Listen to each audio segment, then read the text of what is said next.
Hello po mga kasimple, magandang araw po sa inyong lahat. Ngayong araw ay samahan niyo po ako. Magpapandaw na naman tayo ng ating mga nilagay na fish trap dito sa may lalauhan.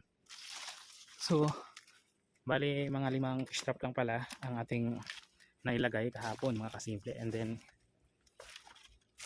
hindi masyadong gaanong marami yung huli natin kahapon. Bali nakahuli lang tayo ng isang malaking alimango at isda naman sa ating nilagay na kawil.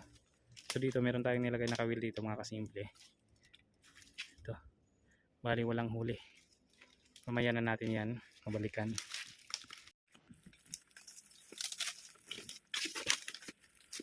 Sana nga mga kasimple ay makakahuli tayo ng mga malalaking alimango at nang may pambenta na naman tayo. So hindi lang po ito magandang libangan, kundi isa ring magandang pagkakakitaan.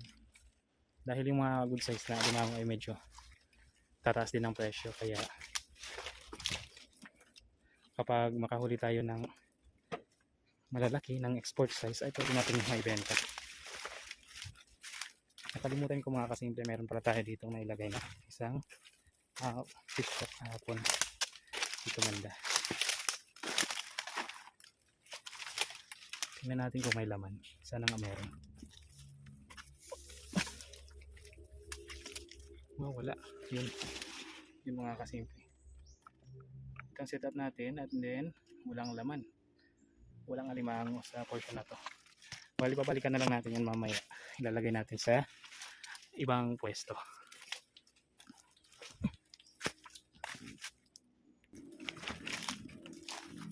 Bali yung unang fish trap natin walang laman. Tingnan natin yung iba.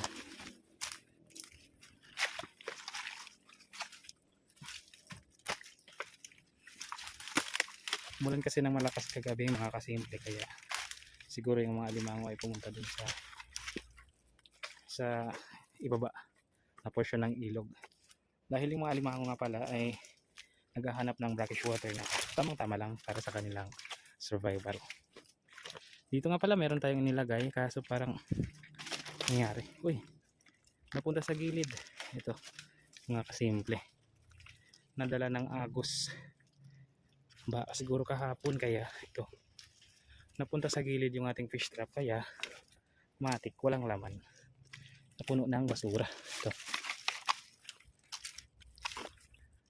sana nga yung ibang mga fish trap natin ay hindi na anod. Mabalikan na lang natin yan mamaya. Meron tayong mga inilagay na fish trap dito sa bandang medyo malalim na portion.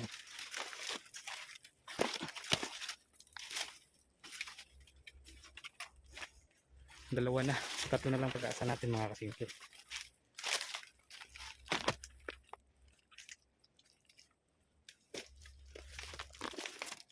Bali dito sa bandang may puno naglagay tayo kahapon ng isa pang fish trap. Tapos meron tayong isa pang kawil dito. Tingnan natin. Uy, parang nangyari. Yun. Sayang. Nakabuhol. Yun. Nakahuli tayo ng isang igat siguro ito mga kasimple. Igat. Ito mga kasimple. Nakahuli tayo ng isang ubod ang tawagin dito. Samay natin kunin yan. Na-excited tayo sa ating fish trap. Ayun. Naanod yata mga kasimple. Sana nga ay hindi na puno ng basura. Para mayroon pang laman. Yun, napuno nga. Galing. Kaya tuloy. Meron pa. Merong isang maliit na alimango, sayang. Kung hindi sana na puno ng tawag yun. Napuno ng basura. Nakahuli pa sana ito ng mga malalaking alimango. Ganda lang natin muna dito mga kasimple. Tingnan natin yung isa. Meron pa pala tayong dalawa. Dalawa na lang pag-asa natin.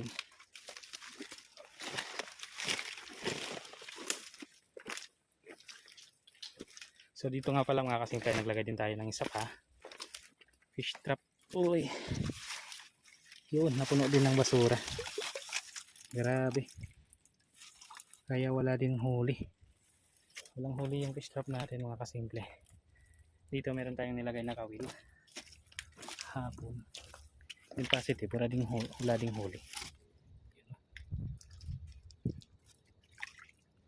Wala. Dito tayo kahapon nakahuli ng mangrove snapper na medyo malaki-laki. Hindi pa kasi nagsasama yung panahon. Tingnan natin yung nag-iisa. Yung last na fish trap natin mga kasimple.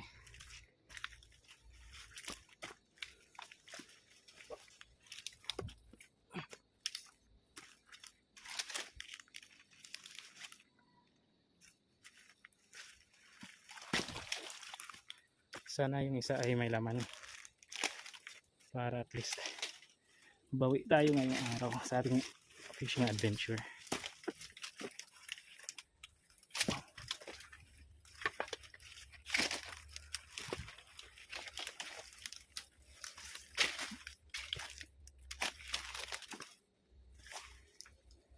Dito banda.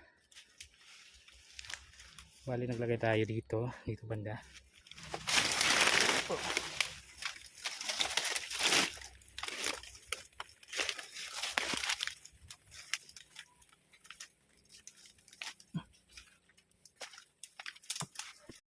At ito na mga kasimple, naanod din. Tingnan nyo. Uy, sumabit pa. Ayun. Ayun. Napuno din ng basura mga kasimple. Sigurado na to walang laman.